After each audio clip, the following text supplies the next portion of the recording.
اعوذ باللہ من الشیطان اللعین الرجیم بسم اللہ الرحمن الرحیم وبہ نستعین وہو خیر المعین۔ شیطان اور شیطانیت کے عنوان سے جو ہماری بات چل رہی تھی، اور پچھلے ایپیسوڈ کا جو ہمارا جسے کہ اختتام ہوا تھا، تو وہ حضرت آدم اور حضرت حوا سے بات چیت کی حد تک کہ کس طرح جو ہے شیطان دروازے پہ آیا، یہ جنت تک آیا، لیکن شیطان کی پوری کوشش کہ حضرت آدم تک پہنچے، اور اس نے وہ ذریعہ اختیار کیا سانپ کا، اور جب سانپ کے ذریعے سے پہنچا تو حضرت آدم کو اس نے بہت مکر و فریب سے بہکانے کی کوشش کری کہ دیکھو اب آپ کے اوپر جو ہے اتنے عرصے سے آپ جنت میں رہ رہے ہیں، اللہ نے آپ کو اتنا بڑا مقام دیا، جنت کی ساری نعمتیں آپ کے لیے ہیں، تو وہ جو درخت ہے جس پہ پروردگار نے آپ پہ منع کیا ہے، اس درخت کی طرف جانے میں اب کوئی حرج نہیں ہے، آپ جائیں اور جا کے اس کو چکھ سکتے ہیں۔ تو روایت کا جملہ یہ ہے کہ حضرت آدم نے اس وقت اس کو سانپ کو یہ، کیونکہ حضرت آدم یہ سمجھتے سانپ بات کر رہا ہے، کیونکہ آنے والا سامنے سانپ تھا، شیطان اس کے منہ میں تھا، اور جو بات چیت ہو رہی تھی تو وہ یہ محسوس کر رہے تھے کہ یہ جو ہے سانپ مجھے بتا رہا ہے، کیونکہ وہاں اسی قسم کا کچھ ماحول تھا، اور کیونکہ اس کو داخلے کی اجازت تھی اور جنت کے جانوروں میں سے سانپ کو مانا جاتا ہے، تو کہتے ہیں کہ حضرت آدم نے اس کو کہا کہ مجھے ایسا لگتا ہے کہ یہ شیطانی ہیلہ ہے جس کو تم استعمال کر رہے ہو، لیکن بہرحال حضرت آدم نے انکار کر دیا، رد کر دیا، اور اس کے بعد جو ہے کہتے ہیں کہ وہ حضرت حوا کے پاس گیا اور وہی ہیلہ بہانے کہ دیکھیں آپ کے اوپر جو ہے اللہ نے پابندی لگا رکھی تھی، اب پابندی نہیں ہے، تو حضرت حوا نے بھی کہتے ہیں تھوڑی دیر تک دفاع کیا کہ نہیں، پروردگار نے منع کیا ہے اور ملائکہ نہیں جانے دیں گے، تو اس نے کہا ٹھیک ہے، اگر ملائکہ نہیں جانے دیں گے تو آپ چلیں دیکھیں، اگر ملائکہ آپ کو روکیں تو آپ رک جائیے گا، نہیں جائیے گا، اور اگر نہ روکے تو سمجھ لیں کہ میری بات صحیح ہے، اور میں نے جو کہا وہ بالکل صحیح بیان کیا ہے کہ آپ کو جو ہے پابندی ہٹ گئی ہے اس درخت سے، یا اس جو بھی آپ پھل بولیں، درخت بولیں، یا کوئی اور چیز بولیں، جو چیز سے اس کے کھانے کے اوپر۔ خیر حضرت حوا گئیں تو ملائکہ چاہتے تھے روکیں، تو پروردگار نے کہا، ملائکہ کو حکم دیا کہ نہیں، چھوڑ دو، ان کو جانے دو، کیونکہ میں نے ان کو عقل اور شعور کے ساتھ بھیجا ہے، میں دیکھنا چاہتا ہوں کہ یہ آیا عقل جو میں نے ان کو دیے اس کے ذریعے سے یہ اپنے آپ کو بچاتے ہیں یا شیطان کے ہیلے میں آتے ہیں۔ ملائکہ نے روک لیا، اور بہرحال کیونکہ حضرت حوا کو بھی نہیں پتا کہ یہ جو سانپ مجھ سے باتیں کر رہا ہے اس کے منہ کے اندر شیطان ہے، جیسے میں نے پہلے بھی عرض کی کہ اس وقت تک کوئی سمبل نہیں تھا کہ کس طرح شیطان بہکاتا ہے، کون کون سے طریقے، یعنی اگر کہا جائے تاریخ انسانی کے اندر جو حضرت آدم سے اس سے پہلی دفعہ حضرت آدم کو بہکانے کی کوشش کی گئی، تو اس سے پہلے کوئی ایسی مثال موجود نہیں تھی جس میں پتہ ہو حضرت آدم کو کہ ہاں بھئی شیطان یوں کرتا ہے، اس طرح آ جائے گا، یہ کر لے گا، جیسے ہمارے پاس بہت ساری روایتیں موجود ہیں کہ شیطان کس طرح ہم پہ حملہ آور ہوتا ہے۔ تو خیر حضرت حوا کو جب اس نے کافی حد تک کنونس کیا تو اس کے بعد اس نے کہا چلیں دیکھیں، آپ کو نہیں روکیں گے ملائکہ، اور وہ خود حکم پروردگار ملائکہ نے ان کو جو ہے جانے دیا، تو وہ گئیں اور جا کے انہوں نے اس پھل کو چکھا، تو کہتے ہیں اس کے بعد ان پہ کچھ اثر نہیں ہوا، اور وہ جو ہے بالکل جسے کہنا کہ ٹھیک نہیں، حضرت آدم کو بھی لے کر آئیں، اس کے بعد پھر دنیا کی طرف نکالا گیا، اور جو حضرت موسیٰ کا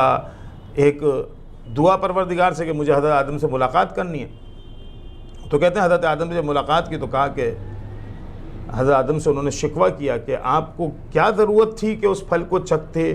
تاکہ ہم اگر نہ ہوتا تو ہم سب آج جنت میں ہوتے، باہر نہ نکالے جاتے، لیکن آپ کے اس ایک ترک اولا کے نتیجے میں ساری کی ساری آپ کے اولاد کو باہر نکال دی گیا۔ تو حضرت آدم نے اس وقت حضرت موسیٰ کہا، اے میرے بیٹے، یہ تم مجھ پہ جو الزام لگا رہے ہو، تمہیں اندازہ نہیں، اس وقت جب شیطان آیا تھا اور مجھ سے بات کی تھی تو مجھے اندازہ نہیں تھا کہ خدا کا نام لے کے جھوٹ بھی بولا جا سکتا ہے، اس نے مجھے خدا کا نام لے کے قسم کھائی تھی، جس کی وجہ سے کہتے ہیں کہ زیادہ انسان اس وقت کنونس ہوئے، یا حضرت آدم زیادہ کنونس ہوئے، انہیں کیا پتا کہ اللہ کا نام لے کے جھوٹ بولنا شروع کر دیں گے، جیسے آج زمانہ ایسا ہے، آپ دیکھ لیں ہم لوگ کتنے اللہ کے نام سے دھڑلے کے ساتھ نماز پڑھ کے آئیں گے دکان پہ، اور وہی گس کو اندر چوری کریں گے، اللہ کا نام لے کے بیچیں گے، جعلی مال بیچیں گے، مہنگا بیچیں گے، ملاوٹ کے ساتھ بیچیں گے، یہ سب کیا بے ایمان لوگ ہوتے ہیں، اور یہ دھڑا دھڑ قسمیں کھا رہے ہوتے ہیں۔ تو اس وقت تک تو وہ ایسی مثال نہیں تھی، تو حضرت آدم اس کے اس شاید بہکاوے میں کہ اس نے خدا کا نام لے کے قسم کھا کے جب کہا تو حضرت آدم آ گئے، تو حضرت آدم نے یہ جو ہے جواب حضرت موسیٰ کو دیا۔ دنیا میں آنے کے بعد حضرت آدم کے دو بیٹے حابیل اور قابیل، عرض کر چکا ہوں کہ قابیل کافی بڑے تھے، بلکہ جب تک نابالغ تھے تو کہتے ہیں قابیل کی اس وقت تک، جب حابیل نابالغ تھے اس وقت تک قابیل کی شادی ہو چکی تھی، اور روایت یہی ہے جو علامہ مجلسی نے بیان کی ہے کہ ایک جن سے ان کی شادی کرائی گئی تھی، اور حضرت حابیل کی شادی کے لیے پروردگار نے جنت سے ایک حوریہ بھیجی تھی یا حور بھیجی تھی. کہتے ہیں بس یہ جو حور بھیجی گئی تھی اس کی وجہ سے وہ جھگڑا ہوا کہ جس کے بعد حضرت حابیل اور قابل کے درمیان مقابلہ کیا گیا. جو میں نے کہا تھا رقہ، اس زمانے میں رقے کا طریقہ جو پہلی دفعہ ہوا وہ یہی تھا. کہتے ہیں کہ جب ان کے لیے حور بھیجی گئی ایک روایت کے مطابق تو حضرت حابیل اور قابل کی جو اولادیں ان میں شادی کی گئی، اور اس کا نتیجہ ہے کہ ہمارے اندر جنات والی برائیاں بھی موجود ہیں اور حوروں والی اچھائیاں بھی موجود ہیں. ایک روایت کے مطابق بیان کروں کہ ان دونوں کے جب بچوں کی شادی ہوئی تو دونوں طرف سے ماں کی طرف سے جو مزاج تھے وہ دونوں کے دونوں انسان کے اندر آئے. اور اس کے بعد کہتے ہیں کہ جب انہوں نے حضرت حابیل کی حور کو قابل نے دیکھا تو بڑا حسد ہوا، رشک آیا کہ یہ کیا، اپنے والد گرامی سے انہوں نے ایک طرح سے جرا کری کہ یہ میرے لیے یہ بھیجی گئی اور اس کے لیے یہ. اور نتیجہ یہ تھا کہ جب ان کے درمیان بہت زیادہ تنازع ہوا، بہت لڑائی کو پہنچی، ایسے موقع پہ میں نے کہا نا شیطان بڑا غالب آتا ہے، آپ کو ایسے خاص موقعوں پہ آ کے آپ کو پن پوائنٹ کرتا ہے تاکہ آپ کے ہاتھ سے آپ کا دین اور شریعت نکل جائے. کہتے ہیں اس کے بعد جو ہے جب شیطان نے دیکھا کہ دونوں بچوں میں لڑائی ہے تو اس کے بعد آیا اور آنے کے بعد بہکانا شروع کیا قابل کو. قابل جو ہے وہ اپنی عادت کے مطابق جو اس وقت ان کے اندر ایک طرح کا غرور، تکبر، میں بڑا، میرا حق، میں، جیسے ہمارے یہاں ہوتا ہے آج بھی دیکھ لیں میراث کے اندر، چاہے بڑا بھائی ہو، چاہے چھوٹا بھائی ہو، بہن ہو، کوئی بھی ہو، جس کے ہاتھ میں آ گئی پھر وہ دوسروں کا حصہ دینے میں بڑا ہی یعنی کہ جسے کہ انتہائی تکلف سے کام لیتا ہے. پوری کوشش کرتا ہے کہ پہلے اپنی لائف کو صحیح ایڈجسٹ کر لے، اس کے بعد جب سب ہو جائے تو پھر وہ ان ٹکڑوں کو بانٹنا شروع کرے. خیر، حابیل اللہ کے بندے اپنے والد کی سیرت پہ چل رہے تھے، وہی طریقہ کار، اور کہتے ہیں کہ حضرت آدم چاہتے تھے کہ ان کے بعد حضرت حابیل کو ان کا وصی بنایا جائے، اور اس ایک وصایت کے چکر میں یا وصیت کے چکر میں وصی بننے کے لیے، اور دوسرا کہتے ہیں اس حور کی وجہ سے جو ہے دونوں بھائیوں میں لڑائی ہوئی. تو حضرت آدم نے کہا کہ تم دونوں اپنی اپنی طرف سے اللہ کی بارگاہ میں کوئی چیز پیش کرو، جس کی چیز پروردگار کی بارگاہ میں قبول ہو جائے گی تو یہ جو حور ہے اس سے اس کا عقد کیا جائے گا. اور اس وقت کہا جاتا ہے کہ حضرت حابیل اپنی جو گھاس پھوس، جو خوشے ووشے تھے وہ لے کر آئے جو ان کے پاس تھا، کیونکہ ان کو اجناس سے زیادہ خدا کی اطاعت کا جذبہ تھا. اور کہتے ہیں قابل وہی مائنڈ سیٹ جو آج کا ہے، شاید اس نے یہ سوچا کہ کوئی اچھا بڑا تگڑا موٹا خاص جانور لے کے جاؤں گا تو شاید پروردگار میرے بڑی چیز کی وجہ سے مرعوب ہوگا، میری چیز کو قبول کرے گا. اور ظاہر ہے میں نے کہا نا کافی عمر میں فرق تھا، اس زمانے تک کافی حد تک تجربہ ہو چکا تھا ان کو، تو وہ جانتے تھے. وہ ایک تگڑا سا جانور یا مینڈھا یا گوسفند لے کر آئے جو انتہائی جسے کہ مضبوط، توانا، طاقتور. اور حابیل جو تھے حضرت حابیل وہ ایک گھاس پھوس یا آپ بولیں کہ چند خوشوں کے ساتھ لگا ہوا ایک بھوسا ٹائپ کی چیز تھی. اب وہ دیکھے تو قابل بڑے وہ ہوئے کہ دیکھو میں اتنا بہترین لے کر آیا ہوں، یہ جو میں ہوتی ہے بس یہی آ کے انسان کو جو ہے نا مار ڈالتی ہے. خیر، حابیل نے بھی رکھی اپنی چیز، قابل نے بھی رکھی، اور چناؤ کا طریقہ یہ محسوس ہوا تھا کہ جس کی چیز کوئی پروردگار قبول کرے گا وہ جل جائے گی، جو ظاہر روایت کے اندر ہے. کہتے ہیں اس کے بعد حضرت حابیل کی جو چیز تھی پروردگار نے ان میں ان کی قربانی کے اندر یا ان کی پیشکش کے اندر یا انہوں نے جو چیز خدا کو دینی تھی اس کے اندر انہیں اخلاص دے گا پروردگار نے، لہذا اس کو قبول کر لیا. جب وہ قبول کر لیا تو اصولاً تو معاملہ مک جانا چاہیے تھا، ختم ہو جانا چاہیے تھا کہ ہاں ہمارے درمیان جو طے پایا تھا وہ یہ تھا کہ جس کی بھی قبول ہوگی پروردگار کی بارگاہ میں نظر یا ہدیہ وہ پھر اس حور سے شادی کرے گا. لیکن کہتے ہیں ایسے موقع پہ پھر شیطان آ کے کودتا ہے بیچ میں، اور آنے کے بعد قابل سے کہتا ہے کہ دیکھو تم یہ کیا کر رہے ہو. انہوں نے کہا کہ کیا کر رہا ہوں؟ کہا اگر تم یہ سمجھتے ہو کہ حابیل کی نظر قبول ہو گئی، حابیل کا ہدیہ قبول ہو گیا، تمہارا نہیں ہوا، تو یاد رکھو جب تک بنی نوع انسان اس زمین پہ رہیں گے حابیل کی اولادیں تمہاری اولادوں پہ فخر و مباحت کریں گے، ہمارا باپ تو وہ تھا کہ جس کی پروردگار نے نظر اور نیاز یا اس کا ہدیہ یا اس کا تحفہ پروردگار نے قبول کیا، اور یہ قابل کی اولادیں ان کا پروردگار نے جو ہے نظر و نیاز قبول نہیں کیا۔ جب اس نے یہ دیکھا تو اس کو اپنے بھائی پہ پھر مزید حسد ہوا۔ اس نے کہا یہ بھی شاید اس کے حساب سے، کیونکہ شیطان کا بہکاوا ہے تو بہکاوا ہوتا ہے، تو وہ یہی کہنے لگا کہ شاید میرے ساتھ پھر یہ ایک طرح کا وہ ہوا ہے، تو وہ غصہ ہوا۔ اس وقت تک کسی کو نہیں پتا تھا کہ انسان کی موت کیسے ہوتی ہے، یعنی حضرت آدم آئے تھے اور کافی عرصے اس دنیا میں رہے، حضرت حابیل ان کے سامنے ہی جو ہے شہادت ہوتی ہے۔ تو کہتے ہیں اس وقت جو تھا بڑا یہ تھا کہ کیا ہوگا، کس طرح جھگڑا ہو۔ پھر شیطان آیا، اور آنے کے بعد شیطان نے ایک دفعہ پھر ان سے کہا کہ دیکھو اگر تم چاہتے ہو کہ تم اس کو تم یعنی کہ فتح کرو یا اس پہ قبضہ کرو یا اس کو ختم کرو، تو باقاعدہ پہلی جو کہتے ہیں نا مارنے کا طریقہ کار ہے وہ اسی شیطان ملعون نے بتایا۔ کیونکہ میں نے کہا نا اس وقت تو انسان کون تھے؟ حضرت آدم، حضرت حوا، حضرت حابیل، قابل اور قابل کی بیوی، یا اگر ہوئے تو ان کے تھوڑے بہت بچے ہوں گے، اور اس کے بعد کائنات میں کچھ نہیں تھا، پوری لغدغ زمین۔ تو قابل جب لڑنے کی کوشش کرتے تو حابیل کہتے دیکھو اگر تم یہ چاہتے ہو کہ تم مجھے مارو گے تو دیکھو خدا جو ہے وہ اس چیز کا تم سے حساب لے گا۔ لیکن ظاہر بات ہے وہ اپنے باپ کی سیرت پہ اور وہ شیطان کی سیرت پہ بالکل جسے کہتے ہیں کہ بہت مضبوطی سے جمے ہوئے تھے۔ تو حضرت قابل کو ایک دفعہ شیطان نے کہا کہ اگر تم چاہتے ہو اپنے بھائی کو مارو تو ایک کام کرو، اس کا جو سر ہے اس کو دو پتھر کے درمیان رکھ کے کچل دو۔ یعنی پہلا قتل، یعنی اگر آپ کہیں تاریخ انسانیت میں تو پہلی طبعی موت نہیں ہوئی، پہلی غیر طبعی موت ہوئی، وہ حضرت حابیل کی تھی۔ یعنی اس سے پہلے انسان اس دنیا میں آنے کے بعد نہیں مرا تھا، کہ شیطان نے اس کو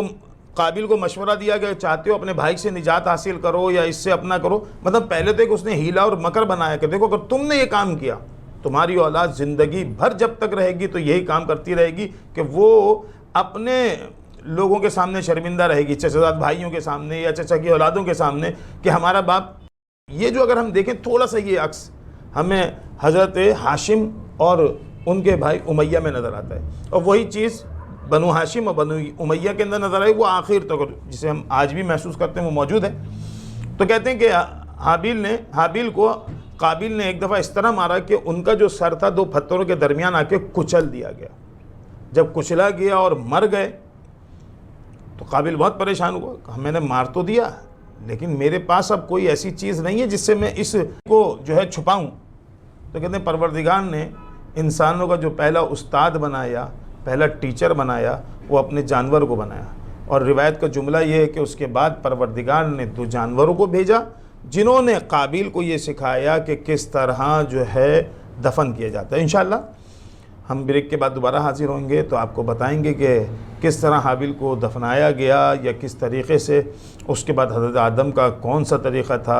انہوں نے کس طرح اپنی لائف گزاری، کتنے عرصے حضرت آدم زندہ رہے، اس کے بعد کون آیا اس دنیا میں، اور اولادیں جو ہیں ان کے متعلق جو بھی ہم پر ڈیٹیل انشاءاللہ آپ کو بتائیں گے بریک کے بعد۔ جب تک کے لیے السلام علیکم ورحمۃ اللہ وبرکاتہ۔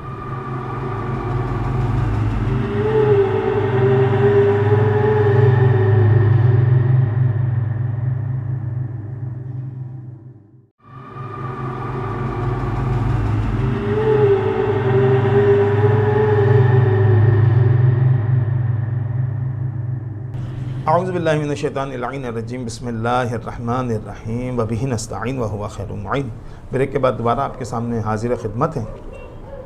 اور حضرت حابیل اور قابل کا تذکرہ چل رہا تھا۔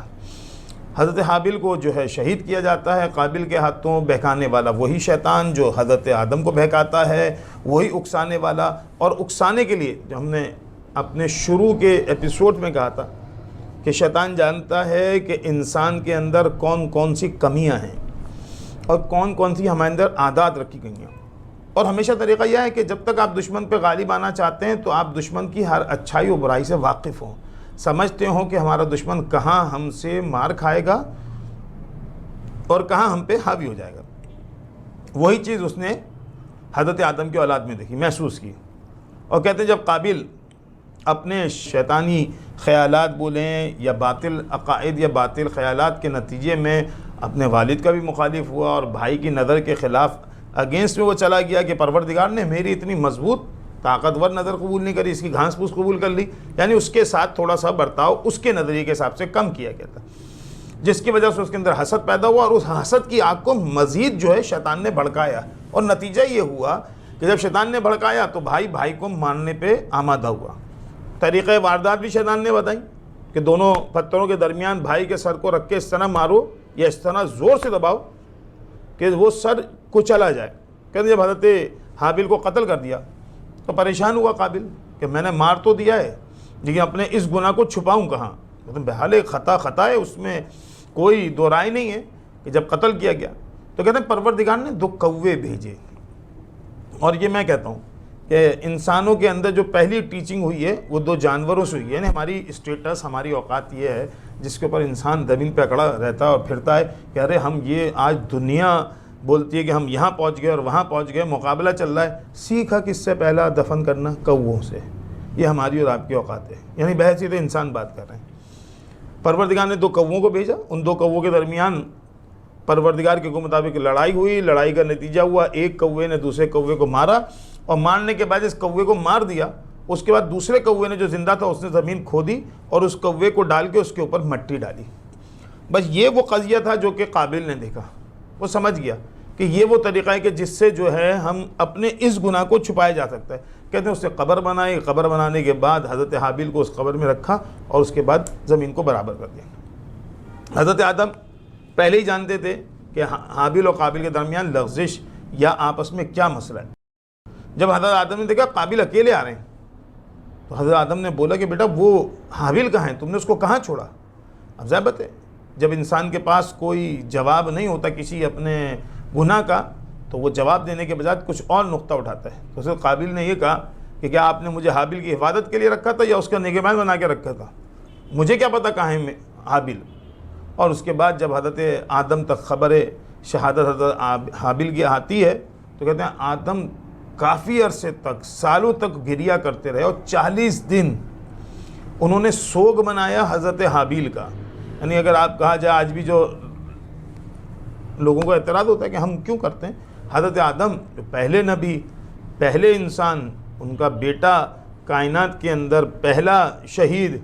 اور جسے کہا جائے پہلا مقتول، اور شہادت کے بعد انہوں نے گریہ تقریباً 40 دنوں تک کیا مستقل۔ اور کہتے ہیں اسی کی وجہ سے وہ اپنی زوجہ حضرت حوا سے کئی سال تک دور رہے، یعنی غم حابیل کے اندر، یعنی اتنی شدت سے ان کو حضرت حابیل کا غم تھا، کہتے ہیں کہ کافی عرصے تک وہ حضرت حوا سے انہوں نے دوری اختیار کر رکھی۔ لیکن جیسے جیسے آہستہ آہستہ وہ زخم کم ہوتا گیا تو کہتے ہیں اس کے بعد حضرت حابیل کے بعد جب دوبارہ حضرت آدم حضرت حوا کے پاس آئے تو اس کے بعد پروردگار نے ان کو ایک بیٹا اور دیا جس کا نام انہوں نے ہیبت اللہ رکھا۔ ہم اور آپ حضرت شیس کے نام سے ان کو جانتے ہیں۔ حضرت شیس حضرت آدم کے بیٹے اور حضرت حابیل کے چھوٹے بھائی۔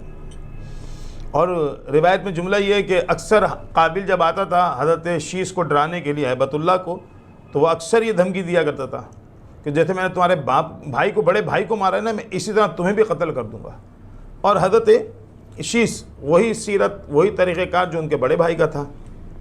کہتے ہیں۔ اور اس کے بعد جو روایتوں میں وہ یہ ہے کہ حضرت شیس کی اولادیں اور قابل کی جو اولادیں ہیں، جب ان کی اولادیں ہونے لگیں، یعنی ان کی بیٹیاں اور بیٹے ہوئے، تو حکم پروردگار کے مطابق ان کے درمیان شادیاں کرائی گئیں، جس کے بعد جو ہے انسانیت نے اس دنیا میں نہیں آپ سمجھ لیں چلنا پھرنا اور آنا شروع کیا۔ اور کہتے ہیں حضرت آدم کے یہاں بہت اولادیں ہوئی تھیں، یعنی کہ تقریباً 40 جڑواں اولادوں کے بارے میں روایت ملتی ہے کہ مثلا ایک لڑکا ایک لڑکی، ایک لڑکا ایک لڑکی، اس طرح پیدا ہوتے تھے۔ لیکن جب حضرت شیس پیدا ہوئے تو کہتے ہیں حضرت شیس اکیلے پیدا ہوئے تھے، ان کے ساتھ کوئی ان کا جسے جوڑی دار آپ سمجھ لیں کہ ایک بیٹا بیٹی آتے تھے، حضرت شیس تنہا آئے تو اس کے ساتھ کوئی دوسری ولادت نہیں تھی۔ اور اس کے بعد جب حکم خدا کے مطابق حضرت شیس کو وصی بنایا گیا تو وہی طریقہ کار تھا قابیل کے ذریعے سے شیطان کا کہ میں نے پھر برباد کرنا ہے انسان کو، میں نے بسنے نہیں دینا۔ کہتے ہیں روایتیں کہ حضرت آدم جب بہت زیادہ، کیونکہ کافی عرصے حضرت آدم کی جو ہے لائف اس دنیا میں رہی، انہوں نے اس دنیا میں کافی عرصے گزارا کیا، کافی عرصے رہتے رہے، پوری ایک نئی بستی بسائی گئی، ایک نیا پورا کا پورا جو ہے آپ جسے کہیں سسٹم بنایا گیا جو پروردگار کی طرف سے تھا، اور اس کے اندر اب افراد کافی ہو چکے تھے۔ جس زمانے میں حابیل اور قابیل تھے وہ زمانے میں اتنے افراد نہیں تھے، اب حضرت شیش کے ہونے تک کہتے ہیں اچھے خاصی اولادیں حضرت آدم کی ہو چکی تھیں، جس کے بعد ان کی متعدد اولادوں کے درمیان آپس میں شادیاں کرائی گئیں، جس سے بنی نوع انسان کا سلسلہ شروع ہوا۔ لیکن میں نے پھر کہا کہ اصل ہمارا جو مقصد ہے اس پورے پروگرام کا وہ یہ ہے کہ وہاں سے چلا ہے ابلیس یا شیطان، اور پہلا جو ہرکالہ بنایا اس نے اپنا حضرت آدم کے بیٹے قابیل کو بنایا، اور وہ اس زمانے سے چلتا ہوا آج تک اسی طرح چل رہا ہے۔ میں نے کہا نا شیطان کی ایک کوالٹی ہے، اور وہ کوالٹی یہ ہے کہ وہ کبھی مایوس نہیں ہوتا۔ اگر ہم واقعاً اس سے سیکھنا چاہیں تو ہمیں چاہیے کہ ہم شیطان کی اس صفت کو دیکھیں کہ حضرت آدم کو گزرے ہوئے کتنا عرصہ ہو گیا ہے، یعنی پہلے جو نبی بولیں، پہلا جو انسان بولیں آدم، حضرت آدم جو علیہ السلام اس دنیا میں آئے، اور ابھی کوئی آثار قیامت کے نہیں ہیں، اور نہ جانے کب تک لوگ آتے رہیں گے۔ اور روایت یہ کہ جب امام زمان عجل اللہ تعالیٰ فرجہ شریف کا ظہور ہوگا اور پھر امام کی جنگ شیاطین سے ہوگی، تو اس کے بعد پیغمبر اکرم آئیں گے اور اس شیطان ملعون کو ماریں گے، تو وہ وقت جو ہے وقت معلوم کہا جاتا ہے، جس کا صرف ائمہ کو یا پروردگار کو پتہ ہے، اور وہ وقت جو ہمارے پاس صرف روایتوں کی حد تک ہے۔ اس وقت تک کے لیے شیطان کو یہ پتہ ہے۔ میں اس لیے کہہ رہا ہوں کہ جو ہمارے پر روایتیں ہیں امام زمان کی، کہتے ہیں کہ امام زمان کی فوج سے جب لڑ رہا ہوگا شیطان، تو اتنے پریشر سے امام زمان کی فوج پہ حملہ کرے گا، کہتے ہیں کہ فرات کے اندر امام زمان کی جو فوجیں اتنی پیچھے اتر جائیں گی، گھٹنوں سے اوپر ان کے پانی آ جائے گا، یعنی اتنا شدت سے دھکیلے گا۔ اور روایت کا جملہ یہ ہے کہ اس کے بعد امام زمان اپنے آستین کے کف کھولیں گے، اپنا امامہ اتاریں گے، گریبان چاک کریں گے، یہ گریبان کھولیں گے اور بارگاہ خدا میں دعا کریں گے، پروردگار اس شیطان ملعون کے مارنے کے لیے اپنے نبی برحق یعنی پیغمبر ختمی مرتبہ صلی اللہ علیہ وآلہ وسلم کو بھیج۔ اور کہتے ہیں جب وہ حضرت پیغمبر آئیں گے تو پروردگار ایک خاص نورانی نیزہ دے گا، بس وہ نیزے کا دیکھنا، اور اس کے بعد شیطان کا جسے کہتے ہیں دم فق ہو جانا، کہ اس کو پتہ ہے کہ میری موت کسی بھی طرح دنیاوی ہتھیاروں سے نہیں ہونی، اس کے لیے خاص طور پہ ہتھیار تیار کیا جائے گا جو من جانب اللہ ہے گا، اور اس کو چلائیں گے پیغمبر ختمی مرتبہ۔ کہیں گے جب وہ نورانی نیزہ دیکھے گا، اس کے بعد یہ جو شیطانی فوجیں بھاگیں گی اور امام زمان اور رسول السلام کی فوجیں حملہ کریں گی، تو اس وقت وہ پیغمبر اکرم صلی اللہ علیہ وآلہ وسلم کے ہاتھوں سے اس دنیا سے نیست و نابود ہوگا۔ لیکن اس وقت تک کے لیے وہ اتنی مضبوطی سے طاقت سے جمع ہوگا کہ اس کو مطلب میں نے کہا نا امام زمان کی فوج، تو جب یہ آخری زمانہ ہے، بالکل امام زمان کی فوج کا مطلب یہ حکومت اسلامی ہونے سے پہلے امام زمان کی فوج بہت مضبوط طاقتور توانا ہوگی، یعنی دنیاوی عنوان سے جتنے بھی شیاطین ہیں، شیاطین سے مراد ظالم حکمران یا بادشاہ، وہ سب ختم ہو گئے ہوں گے، پوری دنیا میں اب صرف مومن ہی مومن ہوگا۔ اس وقت بھی شیطان کوشش کرے گا کہ میں حکومت کو ختم کر دوں۔ تو جو آخری جنگ امام زمان کی ہوگی، جس کے بعد پیغمبر آئیں گے اور نہر فرات کے کنارے پہ جو روایت ہے کہ وہ منبر رسول کا لگایا جائے گا، جتنے مقتولین اس دنیا میں قتل کیے گئے ان تمام کے جو ہے حساب یا ان کا خون بہا یا ان کے خون کا بدلہ پیغمبر اکرم اس وقت لیں گے، تو وہ وقت جو ہے امام زمان کے بعد ہے۔ جب تک کے لیے شیطان اتنا مطمئن ہے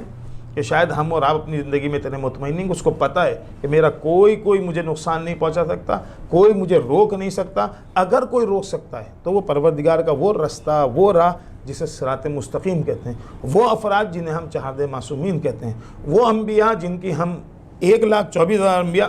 جن کو ہم انبیاء مانتے ہیں، ان کے پیچھے ہم پہ واجب ہے کہ ان کے بتائے ہوئے رستوں پہ چلیں۔ یہی وہ افراد ہیں جو ہمیں شیطان کے شر سے، شیاطین کے شر سے، دشمنوں کے شر سے محفوظ بھی رکھ سکتے ہیں اور ہمارے ایمان کو سلامت بھی رکھ سکتے ہیں۔ انشاءاللہ اس کے بعد اگلے ایپیسوڈ کے ساتھ پھر آپ کے ساتھ حاضر خدمت ہوں گے۔ جب تک کے لیے السلام علیکم ورحمۃ اللہ وبرکاتہ۔